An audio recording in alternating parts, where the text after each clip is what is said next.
আপনি গণভোট হওয়ার পরে আপনার নোট অফ ডিসেন্ট চলবে না, ওখানে হা না দেওয়া হয়েছে ১ নম্বর। ২ নম্বর ৩১ দফা যেটা, সেটা হলো দলীয় ম্যানিফেস্টো। এটা বাংলাদেশের ১০০ ভাগ জনগণের নয়, ১০০ ভাগ জনগণের ম্যানিফেস্টো হইল গণভোট।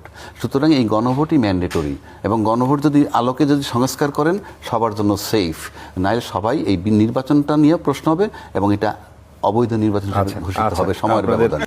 ইউনূস সাহেব ক্ষমতায় আসার পর উনি রাষ্ট্রপতি হইতে চেয়েছেন, এবং এটা আমরা জনশ্রুতি সবাই বলছি। ওনার স্বপ্ন, উনি লোভী, উনি রাষ্ট্রপতি হবেন, এবং এই জন্য ছাত্রদের আন্দোলন করছেন, প্রোটেকশন দিছে বিএনপি এবং আর্মি। এটা আমরা আগে বলছি, অনুমান ভিত্তিক, প্রেসিডেন্ট ক্লিয়ার করে দিছে, রাষ্ট্রপতি সাহেব ক্লিয়ার করে দিছেন যে ওনাকে সরাইতে পারে নাই এই কারণে। তারপর ইউনূস সাহেবের এত কি ক্ষমতা, এত কি শক্তি, সংবিধান টংবিধান কিচ্ছু মানলেন না। উনি ফেব্রুয়ারি ২০২৬ পর্যন্ত নির্বাচন নিয়ে আসলেন, আর সবাই তাকায় তাকায় দেখলেন। এটা তো ক্লিয়ার করে দিছে একজন দায়িত্বশীল মন্ত্রী, নাম বললাম না, যে আমরা গণভোট না মানলে নির্বাচন হইতো না। তার মানে যা কিছু মানতে শুধু নির্বাচন, রাষ্ট্র নিয়ে কারো ভাবনা ছিল বলে আমার কাছে মনে হয় না। কেননা যেই গণভোট আমরা করলাম, বা যেই সংস্কার গণভোটের মধ্যে উল্লেখ করা আছে, সেটা যদি বাস্তবায়ন হয়, আপনি বলেন, বুকে হাত দিয়ে বলেন, আজিজ বেরো বলি আমি, রাষ্ট্রের কোনো ক্ষতি হবে? এই সংশোধনে রাষ্ট্রের কোনো ক্ষতি হবে? হবে না। রাষ্ট্রের সাধারণ মানুষের কোনো ক্ষতি হবে? হবে না। কারো কোনো ক্ষতি হবে না। ক্ষতি হবে কাদের? ক্ষতি হবে রাজনৈতিক দলের। তাদের যে ক্ষমতা কুক্ষিগত রাখে একটা দল, সেই পাওয়ার ডিস্ট্রিবিউট হয়ে যাবে।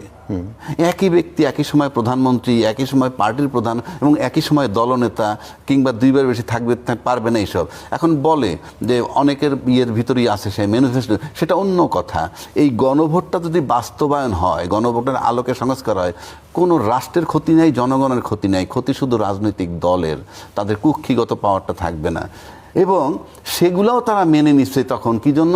যে 2/3 মেজরিটি যদি পেয়ে যায় কল্পনা, ওগুলো এড়াইয়ে যেতে পারবে। নাহলে যে মন্ত্রী বলতেছে, যেই মন্ত্রী বলতেছে যে আমরা এগুলা মেনে নিছি, গণভোট মেনে না নিলে নির্বাচন হইতো না, তার মানে নির্বাচনটাই ছিল শুধুই লক্ষ্য, আর কিছু নয়। এরপরে আসেন, এই নির্বাচনের জন্য তারা সব মেনে নিছে, যার জন্য আগেও বলছি ওনার সমস্ত কর্মকাণ্ড অবৈধ, কিন্তু নির্বাচন পোর্শনটা বৈধ। এইবার আসেন প্রসিকিউটর নিয়ে যে কথাটা বলল, এই প্রসিকিউটর দুর্নীতি করছে কি করে নাই সেই চ্যালেঞ্জ আমি এখানে করতে বসি নাই। করলে করতে পারে, সেটা তদন্ত হোক, কিন্তু আপনাকে মাথায় রাখতে হবে সে বিচারটা করতেছে কার বিচার করতেছিল? বাংলাদেশের একজন সাবেক সরকার প্রধান। অন্যদের নাম বলার দরকার নাই তো, প্রধান আসামি শেখ হাসিনা। সমস্ত প্রশাসন তার, 16 বছরের সমস্ত বিচার ব্যবস্থা হয়েছিল তার হাত। সেই লোকগুলোই তো আছে, ডাইরেক্ট ইনডাইরেক্ট, এই কর্নারে নয় সেই কর্নারে।